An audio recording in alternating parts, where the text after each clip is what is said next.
کہ حضرت آدم علیہ السلام کو اللہ تبارک و تعالیٰ نے یہ بڑا کمال عطا فرمایا کہ اللہ تبارک و تعالیٰ نے فرشتوں کو حکم دیا کہ اے فرشتوں آدم کو سجدہ کرو، تو یہ بڑی احترام کی چیز ہے۔ لیکن حضور صلی اللہ علیہ وسلم کو دیکھیے کہ اللہ تبارک و تعالیٰ نے خود ارشاد فرمایا کہ ان اللہ و ملائکتہ یصلون علی النبی، کہ بے شک خود اللہ تبارک و تعالیٰ اور اس کے فرشتے حضور صلی اللہ علیہ وسلم پر درود بھیجتے ہیں۔ اگر ان کا احترام کروایا تو اللہ تبارک و تعالیٰ نے فرشتوں سے کہا کہ اے فرشتوں تم آدم کو سجدہ کرو، آدم علیہ السلام کو سجدہ کرو، لیکن حضور صلی اللہ علیہ وسلم کا احترام دیکھیے، حضور کا تعلق اور حضور کی سرداری دیکھیے کہ اللہ تبارک و تعالیٰ خود اور تمام فرشتے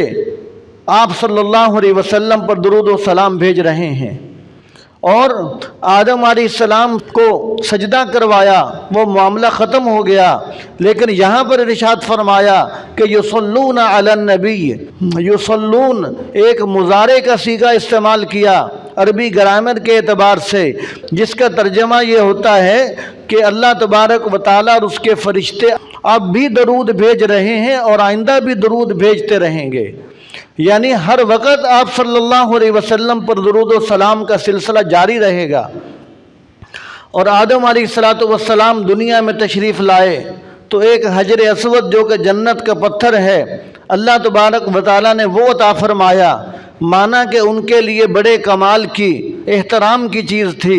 لیکن حضور صلی اللہ علیہ وسلم کو اللہ تبارک و تعالیٰ نے جنت کا ایک پتھر نہیں بلکہ ریاض الجنہ دے دیا، جو کہ جنت کا ایک ٹکڑا ہے، جنت کا ایک حصہ ہے۔ آپ صلی اللہ علیہ وسلم سے اللہ تبارک و تعالیٰ نے آدم علیہ السلام سے بھی بڑھ کر معاملہ فرمایا، اور حضرت نوح علیہ السلام اور پھر آدم علیہ السلام کو شیطان نے دھوکے کے اندر ڈال دیا، لیکن حضور صلی اللہ علیہ وسلم فرماتے ہیں کہ مجھے شیطان دھوکے کے اندر نہیں ڈال سکا، فرمایا کہ میرا شیطان میرے تابع ہو گیا، فرمایا کہ مجھے شیطان بہکا نہیں سکتا، دھوکہ نہیں دے سکتا۔ یہ بھی آپ صلی اللہ علیہ وسلم کا کمال ہے جو پہلے انبیاء علیہ السلام سے بڑھ کر ہے۔ اور پھر آدم علیہ السلام کے بعد حضرت نوح علیہ السلام کو دیکھیے کہ حضرت نوح علیہ السلام کی زندگی کے اندر 5 بت تھے جو بت خانے کے اندر تھے۔ نوح علیہ السلام 950 سال تقریباً کوشش کرتے رہے، لیکن ان کافروں نے وہ 5 بت نہ نکلوانے دیے، نہ گروانے دیے۔ لیکن آپ صلی اللہ علیہ وسلم تشریف لائے تو بیت اللہ شریف کے اندر 360 بت رکھے ہوئے تھے۔ آپ صلی اللہ علیہ وسلم کی برکت اور محنت اور کوشش سے اللہ تعالیٰ کے فضل و کرم سے وہ 360 بت نکلوا دیے۔ اور نوح علیہ السلام نے اپنی قوم کے لیے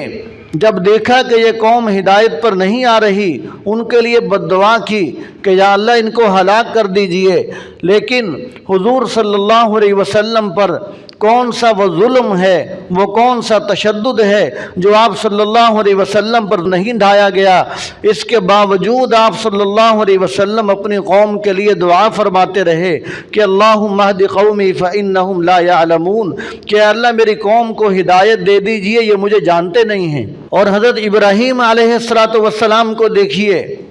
ابراہیم علیہ السلام کا یہ بہت بلند اونچا مقام ہے کہ اللہ تعالیٰ نے ان کو مقام ابراہیم عطا فرمایا۔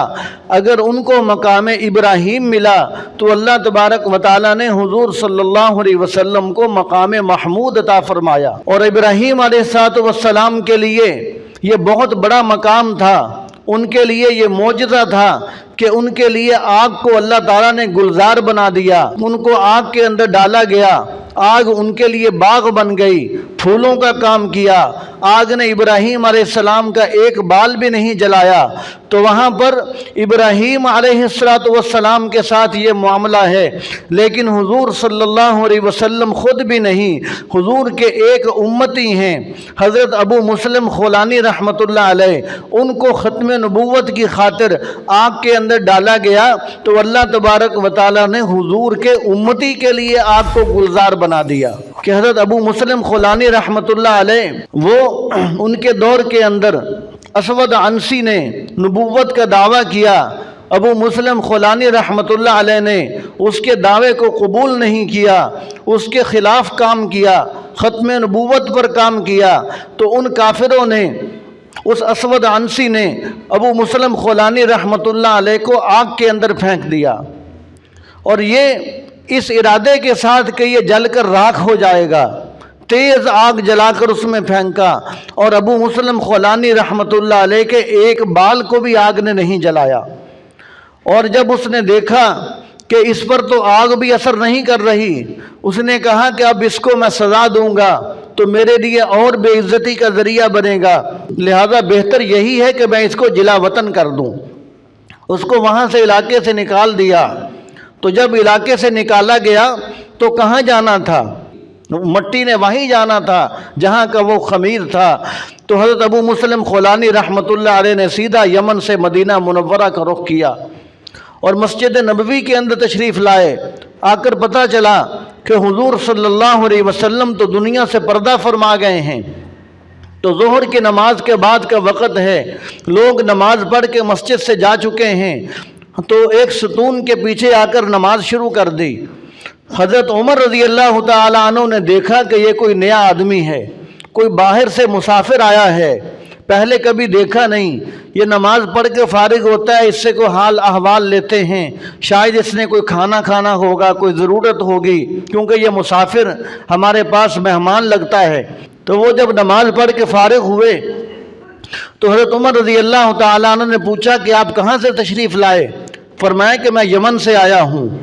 تو حضرت عمر نے پوچھا کہ ہم نے یہ سنا ہے کہ وہاں پر ایک کذاب اسود عنسی، اس نے نبوت کا دعویٰ کیا اور اس نے ہمارے ایک ساتھی کو آگ کے اندر ڈالا، کیا یہ بات سچی ہے؟ تو حضرت ابو مسلم فرمانے لگے کہ ہاں یہ بات سچی ہے۔ تو حضرت عمر نے پوچھا کہ آپ اسے جانتے ہو؟ فرمایا کہ ہاں میں اسے جانتا ہوں۔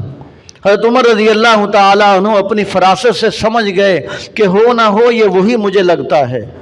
تو پوچھا کہ مجھے تو ہی ابو مسلم خولانی لگتا ہے؟ فرمایا کہ ہاں میں ہی ابو مسلم خولانی ہوں۔ حضرت عمر رضی اللہ تعالیٰ عنہ نے ماتھا چوما، خوش ہوئے، معانقہ کیا، استقبال کیا، حضرت ابوبکر صدیق رضی اللہ تعالیٰ عنہ کے پاس لے کر گئے۔ حضرت ابوبکر صدیق رضی اللہ تعالیٰ عنہ خوش ہوئے، فرمایا کہ میں اللہ تعالیٰ کی حمد و ثنا بیان کرتا ہوں، جس اللہ تعالیٰ نے مجھے اس آدمی سے ملوا دیا کہ جس کے ساتھ اللہ تعالیٰ نے وہ معاملہ کیا کہ جو ابراہیم علیہ السلام کے ساتھ معاملہ کیا تھا۔ ابراہیم علیہ السلام کو یہ اللہ تعالیٰ نے بڑا معجزہ عطا فرمایا کہ ان کے لیے آگ گلزار بن گئی۔ تو یہاں پر حضور صلی اللہ علیہ وسلم خود بھی نہیں ہیں، ایک آپ کا امتی ہے، اللہ تبارک و تعالیٰ نے اس کے لیے آگ کو گلزار بنا دیا۔ اور ایسے ہی ابراہیم علیہ السلام کے لیے یہ بڑی عزت کی بات ہے، یہ بڑی شرافت اور بزرگی کی بات ہے، یہ ان کا معجزہ ہے کہ ان کی اولاد اسماعیل علیہ السلام کو پانی کی ضرورت پڑی تو اللہ تعالیٰ نے زمین سے زمزم کا چشمہ جاری کر دیا، لیکن حضور کو اللہ تعالیٰ نے اس سے بڑھ کر کمال عطا فرمایا کہ حضرت حسن رضی اللہ تعالیٰ عنہ پیاسے تھے، حضور کی اولاد پیاسی تھی، حضرت حسین پیاسے تھے، تو اللہ تبارک و تعالیٰ نے حضور صلی اللہ علیہ وسلم کی زبان نبوت سے پانی جاری فرما دیا۔ حضرت حسن حضرت حسین پیاسے ہیں، آپ صلی اللہ علیہ وسلم نے ان کو اپنی زبان چسوائی تو آپ کی زبان سے اللہ تعالیٰ نے پانی کو جاری فرما دیا۔ یعنی وہ معجزہ اور وہ کرامت اور وہ بزرگی جو ابراہیم علیہ السلام کے بچوں کو اللہ تعالیٰ نے دی، اللہ تبارک و تعالیٰ نے اس سے بڑھ کر بزرگی اور کرامت اور معجزہ آپ صلی اللہ علیہ وسلم کو اور ان کے بچوں کے لیے، ان کی اولاد کے لیے اللہ تبارک و تعالیٰ نے جاری فرمایا۔ اور پھر ایسے ہی ابراہیم علیہ السلام کے بعد حضرت یوسف علیہ السلام کو دیکھیے